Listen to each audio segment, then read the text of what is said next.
अस्सलाम वालेकुम नाजरीन। दुनिया का सबसे बड़ा राज किसी खोई हुई किताब में नहीं बल्कि एक ऐसे जिक्र में छुपा है जो सिर्फ जुबान से नहीं रूह से पढ़ा जाता है।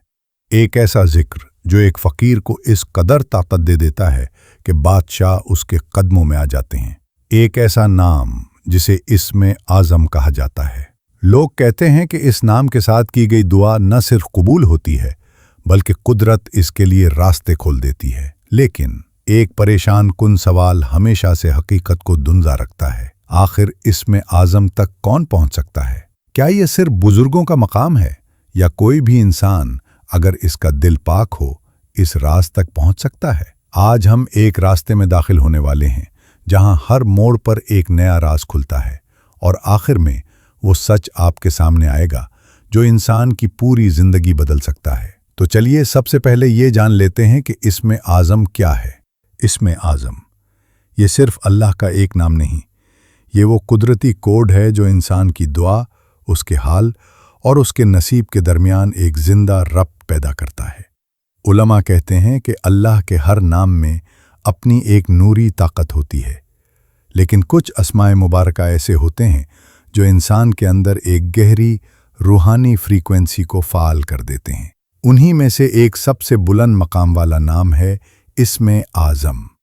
लोग पूछते हैं, क्या ये कोई एक लफ्ज़ है या एक मुकम्मल जुमला या कोई ऐसा जिक्र जो सिर्फ बुजुर्गों को मालूम है? हकीकत ये है, इसमें आज़म को समझना किसी फॉर्मूला समझने जैसा नहीं, ये ज़बान का अमल नहीं, ये हाल का अमल है। उलमा लिखते हैं कि इसमें आज़म का असल राज दो चीज़ों का मिलाप है। एक अल्लाह का वो नाम जो इंसान के दिल के हाल के साथ मेल खा जाए, जिससे दुआ एक ऊपर तक सीधा ताल्लुक बना ले। दो, इंसान की रूहानी कैफियत, यानी वो अंदाज, इखलास और यकीन जिसमें दुआ हम आहंग होकर नूर बन जाए। यानी इसमें आज़म सिर्फ अल्फाज नहीं बल्कि अल्फाज और आमाल का वो मजमुआ है जो कुदरत को हाँ कहने पर राज़ी कर देता है। इसीलिए हर बुजुर्ग का इसमें आज़म मुख्तलिफ होता है। किसी का या हय्यो या कय्यूम, किसी का अल्लाह, किसी का सुब्हानका इन्नी कुन्तु मिनज़ ज़ालिमीन। लेकिन सबको जो चीज़ जोड़ती है वो एक ही राज है। इसमें आज़म उस वक्त असर दिखाता है जब इंसान का दिल इस नाम से सचमुच जुड़ने लगता है। ये वो सफ़र है जिसमें फ़कीरी से बादशाही तक का रास्ता खुलता है। हर जिक्र अपनी जगह एक ताकत रखता है, मगर वो जिक्र जो इसमें आज़म के करीब होता है वो इंसान के अंदर एक गहरा अंदरूनी स्विच ऑन कर देता है। ये स्विच किसी बुजुर्ग का दिया हुआ नुस्खा नहीं, ये अल्लाह की फितरत में रखी हुई एक रूहानी निज़ाम-ए-कारी है। इंसान की रूह हर वक्त तीन मकामात से इशारे लेती है। एक, जहन की आवाज़। दो, नफ्स की ख्वाहिश। तीन, रब की तरफ से नूरी कशिश। जब तक इंसान इन तीनों में उलझा रहता है उसकी दुआ कमज़ोर पड़ती है, उसका इरादा टूट जाता है और हालात इसी अंधी गली में फंसे रहते हैं। लेकिन जब बंदा एक मुकर्ररा जिक्र को पूरे यकीन के साथ लगातार पढ़ता है तो रूह के अंदर एक लतीफ़ हम आहंगी अलाइनमेंट शुरू होती है। साइंस के मुताबिक जब कोई लफ्ज़ या जुमला बार बार दुआ के एहसास के साथ दोहराया जाता है तो दिमाग के अंदर न्यूरल पाथवेज नए अंदाज से जुड़ने लगते हैं। इस अमल को न्यूरोप्लास्टिसिटी कहा जाता है। रूहानी लोग इसी को हाल का बदलना कहते हैं। ये जिक्र नफ्स की बेचैनी को सुस्त करता है, जहन की मनफी शोर को मुधिम करता है और रूह के नूरी सिग्नल को मजबूत बनाता है। जब ये तीनों एक सीध में आ जाते हैं तो इंसान की दुआ एक आम दरख्वास्त नहीं रहती, वो एक इजाज़तनामा बन जाती है जिसे कुदरत रद्द नहीं करती। इसी वजह से वो लोग जो एक ही जिक्र पर इस्तकामत रखते हैं अंदर से बदलना शुरू हो जाते हैं। उनका सोचना मुख्तलिफ, उनका देखना मुख्तलिफ, उनका फैसला करना मुख्तलिफ हो जाता है। यानी वो वही रहते हैं लेकिन अपनी ज़ात के एक नए रूहानी वर्जन के साथ। इस तब्दीली का नतीजा आगे चलकर फ़कीरी से बादशाही की तरफ ले जाता है, क्योंकि कुदरत तभी कुछ अता करती है जब इंसान अंदर से कबूलियत के लायक बन जाए। अब आइए ज़रा इस तब्दीली के सफ़र को समझते हैं। हर रूह एक सफ़र पर होती है, मगर कुछ रूहें ऐसे मोड़ तक पहुंच जाती हैं जहां उन्हें दो रास्ते दिखाई देते हैं।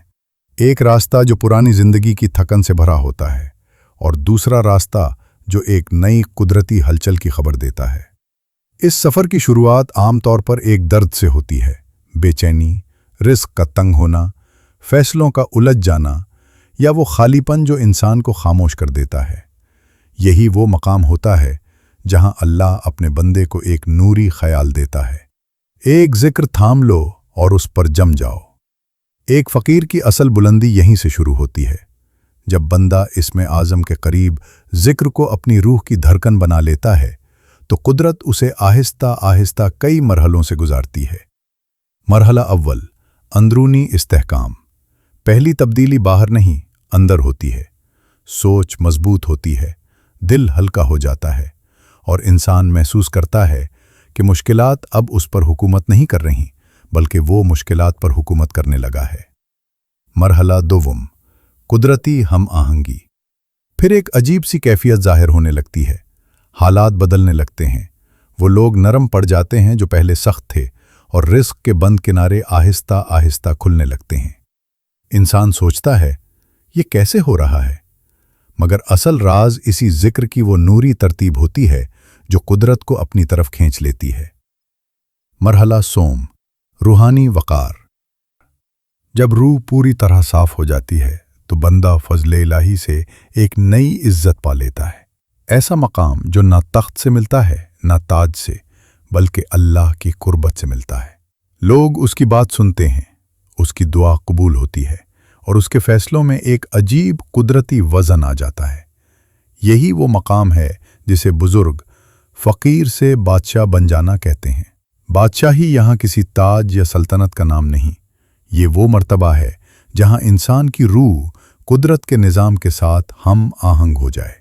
ये सफ़र मुश्किल ज़रूर लगता है, मगर जो बंदा जिक्र को अपना हमराज बना लेता है उसके लिए ये रास्ता कदम ब कदम नूर से नूर बनता चला जाता है। अमली वजीफ़ा, मरहलावार रहनुमाई। इस सफ़र का असल नुक्ता ये है कि जिक्र सिर्फ अल्फाज नहीं होता, ये एक नूरी नज़्म ज़ब्त होता है। और जब यही नज़्म इसमें आज़म के करीब जिक्र के साथ जुड़ जाए तो बंदा उस मकाम तक पहुँचता है जहाँ रूह की ताकत हालात को बदलती है और हालात तकदीर को। ये अमल बहुत सादा है, लेकिन इसका असर इंतहाई गहरा है। इसे सिर्फ पढ़ना नहीं होता, अपने अंदर उतारना होता है। पहला मरहला है 40 सेकंड की खामोशी। जिक्र से पहले 40 सेकंड रुक जाएं, दिल को खामोश करें। जितना ज़्यादा अंदर सुकून पैदा होगा, उतना ही जिक्र का नूर दिल की गहराइयों में उतरेगा। साइंस के मुताबिक ये लम्हा दिमाग की लहरों को सुस्त करता है, जिससे जिक्र बराह रास्त लाशऊर तक पहुंच जाता है। दूसरा मरहला है 3 गहरी सांसें लें। सांस अंदर लेते वक्त अल्लाह की रहमत का तसव्वुर और सांस छोड़ते हुए तमाम फिक्रों को रिहा कर दें। ये मरहला दिल की बरक़ी फ्रीक्वेंसी को मुस्तहकम करता है, जिससे जिक्र का हकीकी असर दिल तक पहुंचता है, सिर्फ ज़बान तक नहीं। तीसरा मरहला है वाज़े नियत करना। नियत एक जुमला होती है, लेकिन रूह का रास्ता मुतय्यन कर देती है।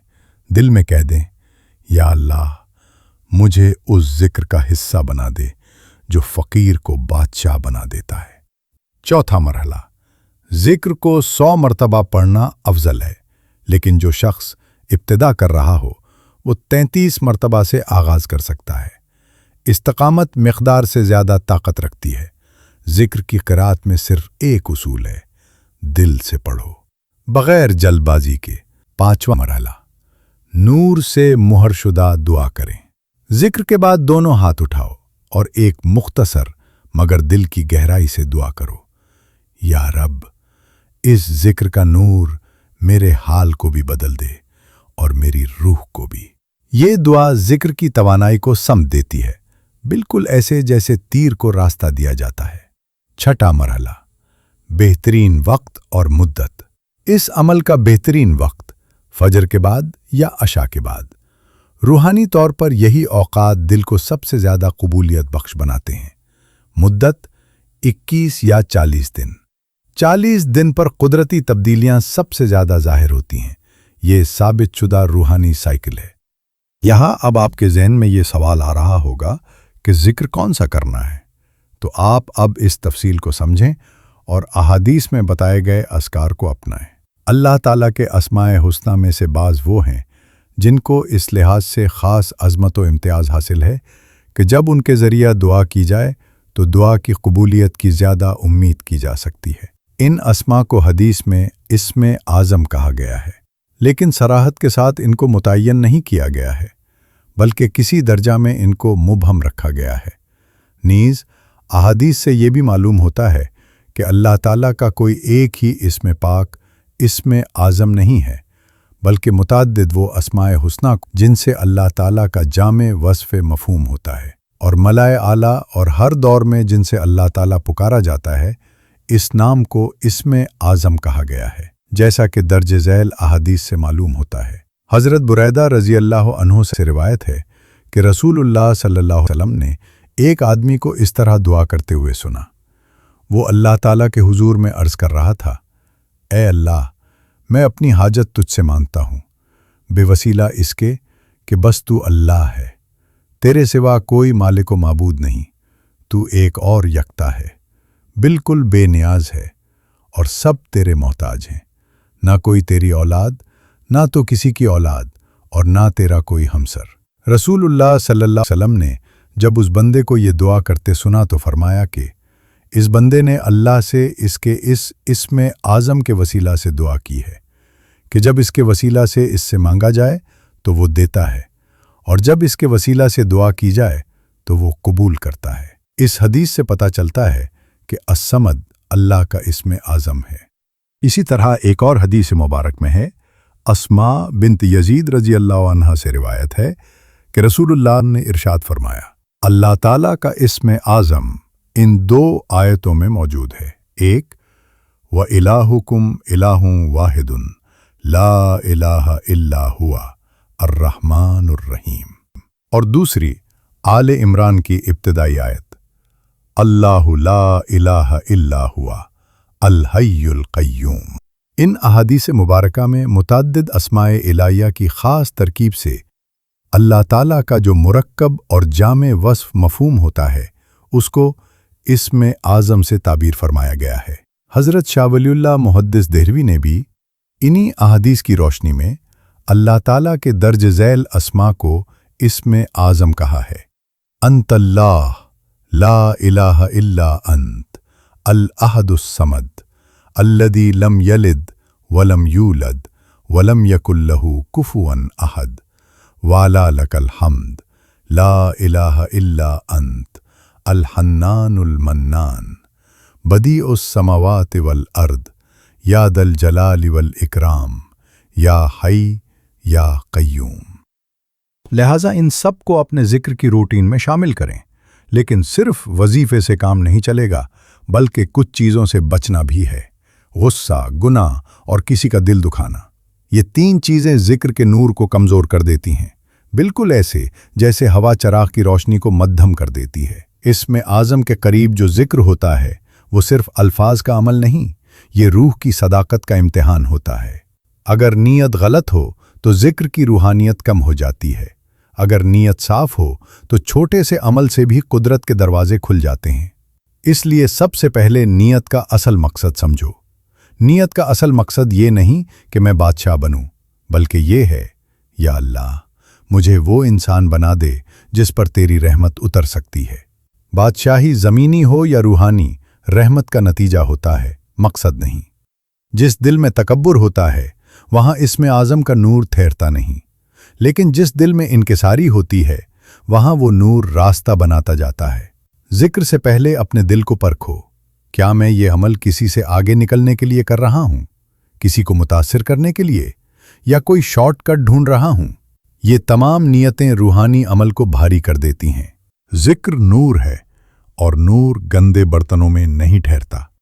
روحانی اصول بالکل سیدھا ہے، جتنا آدمی اپنے آپ کو چھوٹا سمجھتا ہے اللہ اسے اتنا ہی بلند کر دیتا ہے۔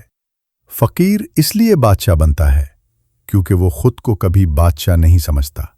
اور ایک بات یاد رکھو، نتیجے کی جلدی نہ کرو۔ جو بندہ صبر کرتا ہے اس کے لیے نتیجہ ہمیشہ گہرا ہوتا ہے۔ روزانہ ایک لمحے کے لیے اپنی نیت یاد کرو، یا اللہ، میں یہ عمل صرف تیری رضا کے لیے کرتا ہوں۔ اگر تو دے تو شکر، نہ دے تو بھی شکر۔ آج عمل شروع کرنے کا مناسب وقت ہے، کل کا انتظار مت کرو۔ ایسا وقت آتا ہے جب انسان کو اس ایک عمل کی ضرورت ہوتی ہے جو پوری زندگی کا رخ بدل دے۔ اگر آپ چاہتے ہیں کہ آپ کی روح مضبوط ہو، آپ کی دعا قبول ہو اور آپ کی تقدیر میں روشن موڑ آئے، تو آج سے اسم اعظم کا وظیفہ اپنی روزمرہ زندگی کا حصہ بنا لیں۔ بس دل صاف رکھیں، نیت سیدھی رکھیں اور اللہ کے نام کو ایک بار نہیں بلکہ کامل یقین کے ساتھ بار بار پکارتے رہیں۔ اگر ویڈیو پسند آئی تو لائک کیجئے اور چینل سبسکرائب کر لیجئے۔ ملتے ہیں آپ سے نیکسٹ ویڈیو میں۔ اللہ حافظ۔